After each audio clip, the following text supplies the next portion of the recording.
Assalamualaikum warahmatullahi wabarakatuh. Perkenalkan, nama saya Firman Syarul Rahman. Saya dari Prodi Tadris Ilmu Pengetahuan Sosial. Yang saya hormati Kiai Muhammad Hasan Mutawakil Allah SHMM, dan yang saya hormati Rektor Universitas Islam Zainul Hasan Genggong, yakni Abdul Aziz Wahab MAG.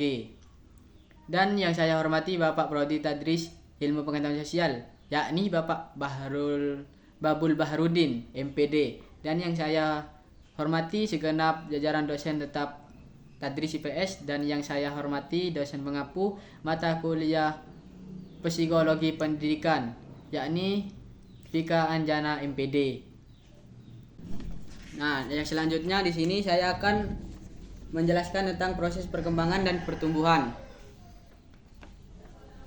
Dan selanjutnya pengertian pertumbuhan dan perkembangan, dan yang B prinsip-prinsip perkembangan.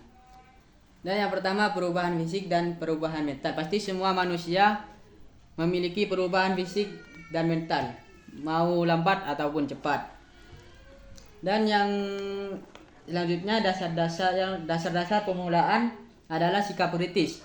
Menurut Harlock 1980 halaman 5-9 mengatakan prinsip perkembangan ada 9, yaitu yang pertama dasar-dasar pemulaan adalah sikap kritis, dan yang kedua peran kematangan dan belajar, dan yang ketiga mengikuti pola tertentu yang dapat diramalkan, dan yang keempat semua individu berbeda, yang kelima setiap perkembangan mempunyai perilaku karakteristik, dan yang keenam setiap tahap perkembangan mempunyai resiko, yang ketujuh perkembangan dibantu rangsangan, yang kedelapan perkembangan dipengaruhi perubahan budaya, 9 harapan sosial pada setiap tahap perkembangan.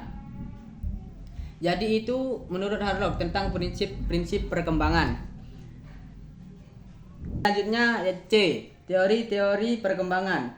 Yang pertama individualisme, yang kedua naturalisme, 3 etiologis, 4 komparatif dan organismik, yang kelima perkembangan kognitif, yang keenam pembangunan moral, yang ketujuh pengalihan rasik, yang kedelapan pengalihan operan, dan 9 pembelaan, 10 psikoanalitik, 11 psikososial, yang ke-12 terkait dorongan bahasa, yang ke-13 humanistik.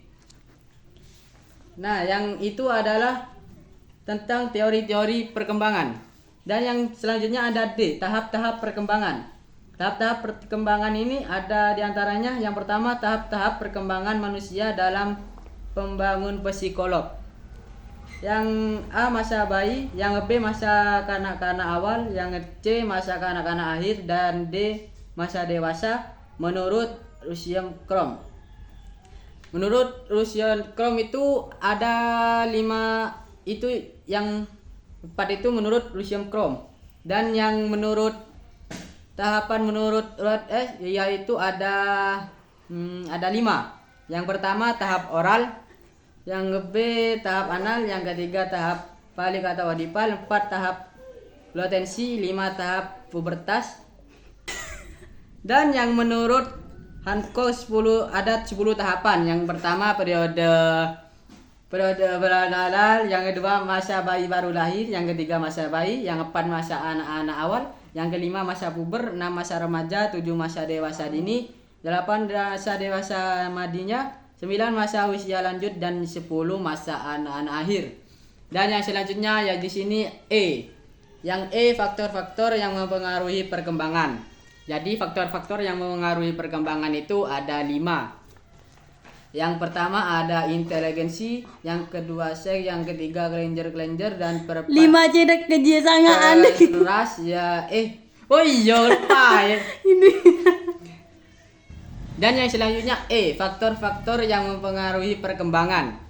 Di sini faktor-faktor yang mempengaruhi perkembangan itu ada 9. Yang pertama inteligensi, yang kedua seks, yang ketiga kelenjar, yang keempat kebangsaan atau ras, 5 posisi dalam keluarga, 6 makanan, 7 luka dan penyakit, 8 hawa dan sinar, yang 9 kultur atau budaya. Itu pembahasan tentang proses pertumbuhan dan perkembangan. Cukup sekian presentasi dari saya. Jika ada salah atau kata yang kurang dipahami, saya minta maaf. Assalamualaikum warahmatullahi taala wabarakatuh.